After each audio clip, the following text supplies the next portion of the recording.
আগামী 19 তারিখ থেকে মানে 19শে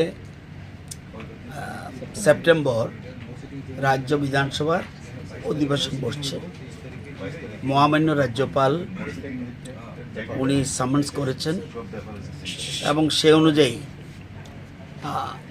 যেহেতু স্পিকার অসুস্থ, as per rules of the business, আমাদের বিধানসভার যে বিজনেস রয়েছে, বিজনেসের রুলস রয়েছে, সেই রুলস অনুযায়ী ডেপুটি স্পিকার এটা প্রিসাইড করে। আজকে সেই অনুযায়ী বিএসসি রিপোর্ট আজকে এখানে প্লেস হয়েছে। ডেপুটি স্পিকার চেয়ারম্যানশিপে সব মেম্বার উপস্থিত ছিলেন, বিজেপি দলের যারা প্রতিনিধি তারা উপস্থিত ছিলেন,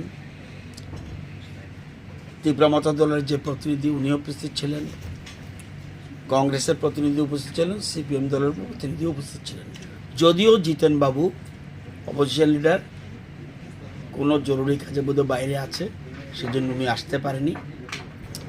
ওনার পরিবর্তে একজনকে পাঠিয়েছে, অথরাইজ করে পাঠিয়েছে। যদিও অথরাইজেশন সিস্টেম নেই, কিন্তু ডেমোক্রেসির স্বার্থে আমরা এটা গ্রহণ করি। আমরা সবাই মিলে বিধানসভা আলোচনা করতে চাই। তো আজকে আলোচনা হয়েছে, অধিবেশন বসবে 19 শুরু হবে এবং 23 তারিখ শেষ হবে। কেন 23 তারিখ শেষ হবে? 19 আর 22 প্রোগ্রাম।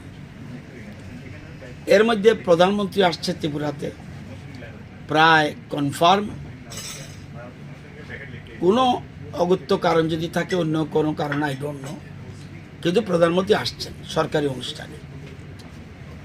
যেহেতু উনি আসছেন, 22 তারিখ আমরা হাউসটা রাখছি না।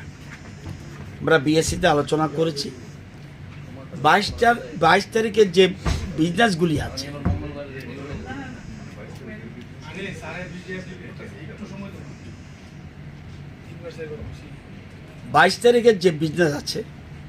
সেই বিজনেসগুলি 23 তারিখ হয়ে যাবে। স্বরাষ্ট্র দপ্তর যা যা আছে সবগুলি 23 হবে। অর্থাৎ 22-এর যা শিডিউল যা আছে, যদিও বিধানসভা বসছে না, কিন্তু 22-এর শিডিউলটা আমরা 23-এ শিফট করে নিচ্ছি আমাদের বিএসসির মতামত নিয়ে। সেটা বিএসসি রিপোর্ট প্লেস হবে অ্যাসেম্বলিতে। এবং যেহেতু দুদিনের বিধানসভা অধিবেশন, এর কারণও রয়েছে। কারণ সামনেই দুর্গাপূজা, এটা আমাদের রাজ্যের সবচেয়ে